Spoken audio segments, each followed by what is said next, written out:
What's the most messed up thing you've experienced at a New Year's Eve party?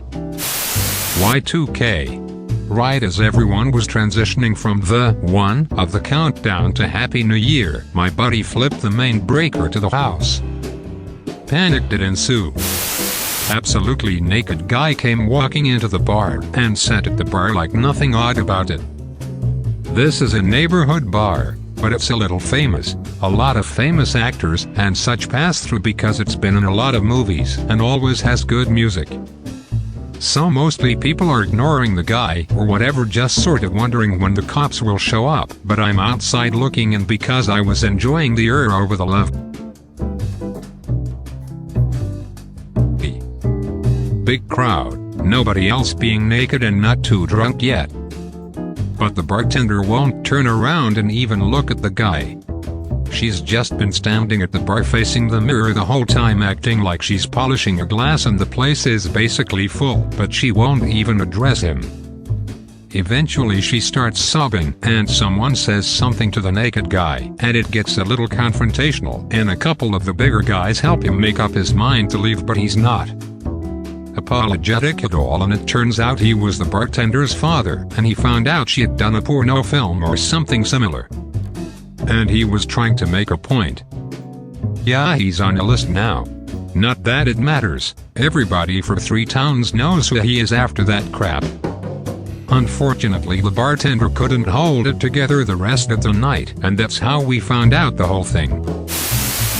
My brother ate an entire tray of Oreos by himself, and later that night, he was vomiting pure black. My other brother walked in on it while half asleep, and thought he was having a nightmare. A girl I barely knew getting abandoned at my friend's house because her friends didn't want to deal with her. I've had it happen multiple times in my life where I end up taking care of random people, but this girl went on the roof with her friends, then got so hammered that she couldn't get down without help. And they decided it wasn't their problem and left her. After getting her down, I spent the night holding her hair in the bathroom and making sure she made it through the night, which didn't bother me too much because someone had to do it, and we all know how awful it can be to go through that sort of thing. What broke my heart was her laying next to the toilet begging me not to leave her like everybody else. I miss college, but looking back it's frustrating how many friendships were nothing more than "I'm here for you but only as long as I'm having fun." I've got a friend who has been treated like this. He is an amazing guy, he's so nice and kind and warm-hearted. Everyone just treats him like crap, and I don't know why. He admitted that if it hadn't been for me, he'd have offed himself a long time ago. Is it really that difficult to show a human person some decency and kindness? About 10 years ago I went to a club with a large group of friends for their night party. Everything seemed to be going alright until a couple of my friends tracked me down and said there's something wrong with Jimmy.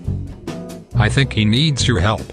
Jimmy, name changed, was and still is my best friend since we were in grade 2. I was taken to the area where he was and Jimmy was completely out of it.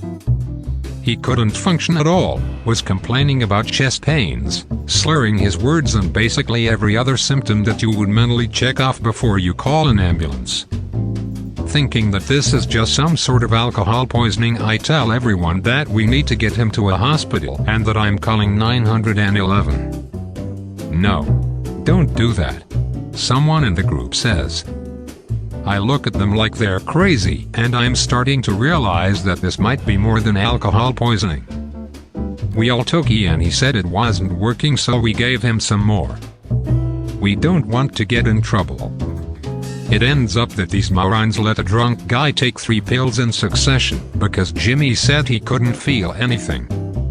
Now that an overdose is a potential, I definitely call 911. The ambulance comes and takes Jimmy away. A few of us, including some of the people that didn't want an ambulance called, head to the hospital. By the time we get there they already have Jimmy strapped down because he's shaking, and it appears he's trying to bite his tongue off. A doctor comes and asks us for more information. I tell them everything I know. They say that Jimmy will be alright, but maybe it would be a good idea to let his family know. This felt like a time for you jerks to grow up and accept responsibility kind of move from the doctor. I agreed and said we would. The friends all say that they can't be there because they know they will get shredded by the father, who is a very passionate, relatively old-school Italian man, and they bail. I make the call. "We'll be right there," the groggy, confused voice on the other line says. I'm alone and sitting in the hospital waiting room watching Ryan Seacrest ring in the new year on a crappy TV hanging in the corner. Waiting for what I know will be an epic verbal evisceration from the Italian father. "What are you here for?"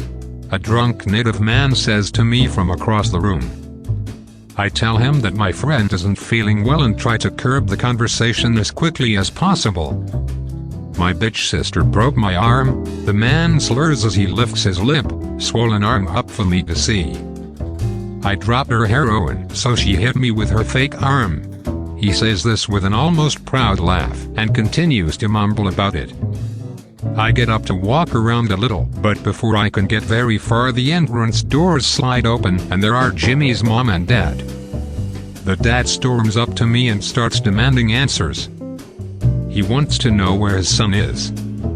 He wants to know how long he had been doing drugs. He wants to know why I didn't try to stop him. I really have no choice but to take it. His wife looks at me sympathetically and tries to calm him down. The nurse takes the parents to their son's room, and I am alone again. About 20 minutes go by and the mom comes out and says that everything should be okay and that they are going to stay with Jimmy a little longer, and she apologized for how it all went down. I head home and fall asleep. Later in the morning Jimmy calls and apologizes for the situation he put me in and says that his dad wanted to apologize as well. He still has no idea how the other friends really left him out to dry multiple times that night. TL. Drive. Best friend overdoses on E that friends gave him. Friends tell me not to call ambulance. I call ambulance. Friends tell me not to call parents. I call parents. Have an enlightening conversation with drunk man whose sister broke his arm with a prosthetic appendage over spilled heroin. Best friend's dad verbally destroys me because I'm the only person there to take the fall. Best friend apologizes next day.